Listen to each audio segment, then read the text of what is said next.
Hello everyone, welcome to this video. And in this video I'm going to show you how you can change the audio length over on the ShutEye app. So for example, when you're playing like white noise or something, then it will not play forever and it will stop playing it after like 30 minutes or something. However, in this video I'm going to show you how you can actually make that longer.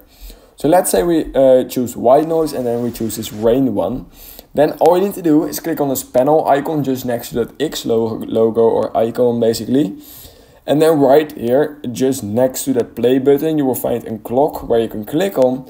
And if you click on reset timer, you will literally be able to basically say how long you want this audio to play for. So the longest is currently 120 minutes and that should be enough. So you can just change it on that and click on start, and then that is basically how it's going to work and how you can change it. So yeah, if you learned something from this video, then please consider liking this video and subscribing to my channel. And I hope I will see you in my next YouTube tutorial video.